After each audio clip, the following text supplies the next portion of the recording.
Newspaper publications have revealed that the King and Queen plan to celebrate their coronation by appearing on the Buckingham Palace balcony with only the working royals. That would be the Princess Royal, the Prince and Princess of Wales, the Duke and Duchess of Edinburgh, the Duke and Duchess of Gloucester, the Duke of Kent, and Princess Alexandra. There is simply no room for Harry and Meghan. A statement from an insider says, "The King has chosen to say thanks for the nation alongside a few select royals who have dedicated their lives to public service, while also showing the heartbeat and future of his family." It's basically going to be the same as the Platinum Jubilee, only working royals will be up there, people who have actually been loyal and faithful. If Meghan and Harry even decide to come, there is certainly no place for them. This should also finally put a stop to that circus that we've been watching in Montecito.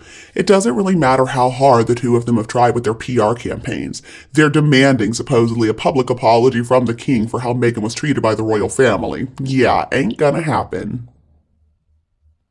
Meghan and Harry claimed that they wanted a personal apology, and it looks like only Harry may attend, and he's not going to be demanding any apologies. They demanded that Archie's birthday be officially recognized during the coronation for the King, and they wanted special roles for Archie and Lilibet to play. They also, of course, wanted to be up there on the balcony.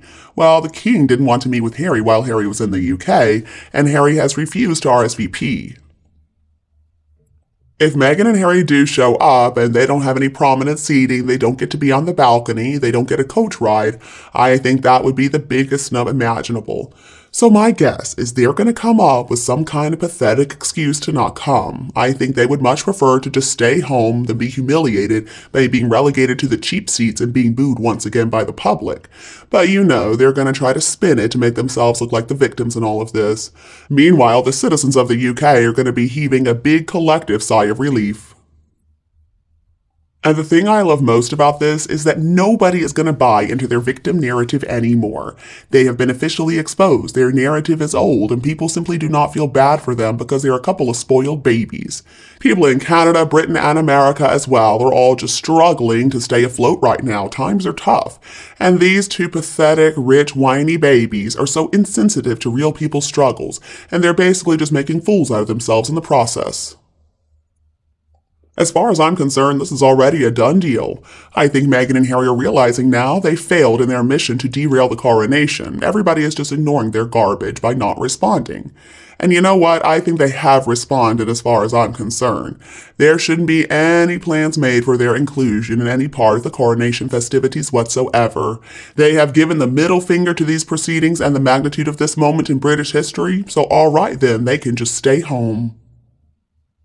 So even if they do come to the coronation, they're not going to be on the balcony after the event, and they won't have any photo ops with the King and Queen either, whom they both despise anyway, or the rest of the working royals for that matter, whom they so obviously loathe.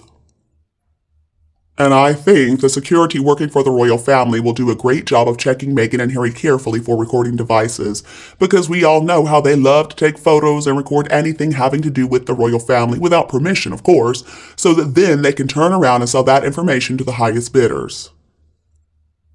And it's important to keep little George and Louis, and especially that precious Charlotte, away from Aunt Meghan. She is so abusive and so evil, and Uncle Harry's no better. Charlotte, I'm sure, will warn her brothers to avoid Meghan and Harry at all costs. It's important that Meghan and Harry are never allowed around animals or children. They don't deserve any acknowledgement whatsoever from the royal family or really anybody else after their horrible behavior. And you know, Harry is the one who chose to follow his evil wife down this path to hell. It looks like karma has finally come around to show those two what's what. And even if both of them do come, they're going to have to do another run or right back to California after the event, just like they did after both the Platinum Jubilee and the funeral for the late Queen, because nobody in the royal family wants to be near them. Oh, and I forgot, there's something I need to say. I just want to give a big thank you to Meghan Markle for all that you have done for us women all over the world. I need to thank Meghan for everything that she's done for us. Well, let's take a little look at what she's done for us, shall we? For starters, let's go back to the very beginning. Now, when Meghan married Prince Harry, she perpetuated the stereotype that women require a strong man or a powerful institution to stand behind us for us to be seen or heard. We need that, so thank you, Meghan, for reminding everybody of that. And at the same time, she's clawing for a sense of security from her man. The truth is, all of us need some big, powerful, strong man we can hide behind, somebody who's going to do our bidding for us and protect us. So thank you, Meghan. Of course, I'm kidding. Meghan wanted to send this strong, powerful female empowerment message of, oh, I don't need any man to walk me down the aisle. But we know the real reason had nothing at all to do with female empowerment at all. Instead, she just worries about empowering herself. She just wanted everybody to look at her. Oh, look at the spotlight directly focused on me. That is, of course, until the money talks, and then she allowed King Charles to step in for the big money shot. Through her behavior, Meghan has perpetuated all kinds of stereotypes about the word slut and power-grabbing, jealous, conniving, manipulative, and these are words that have often been used to describe a woman in power. But the thing about it is, Meghan doesn't have any real power. But she also showed the need to climb over men's backs to get ahead is a real thing for some women at least. And Meghan is the queen of something. She is the queen of using her feminine wiles and manipulation to get where she wants to be, not her brains. She just perpetuates the idea of a woman as this black widow, conniving behind the scenes to influence her man and poison him against anybody who dares to intrude, including family members. And of course, Meghan's not going to get her hands dirty. Oh no, she'll get other people to do her dirty work, like Harry's book Spare, and then she'll just sit back and watch the fire burn. This is what women do. So thank you, Meghan, for exposing all women to be these horrible, evil, manipulative witches. Thank you for reminding the whole world of that. And Meghan is an excellent role model for hypocrisy. Just look at the way that she spends money, flies around in private jets, and buys awards for herself to be the humanitarian of the year, when we already know she only works an hour a week. So that way, she can really encourage this idea that women are never serious about changing the world. It's just a hobby and an excuse for women to have some tea parties and wear some beautiful dresses. It's definitely never a lifelong aspiration, come on. It's not like any woman could actually do anything to change the world, so thank you, Meghan, for showing that.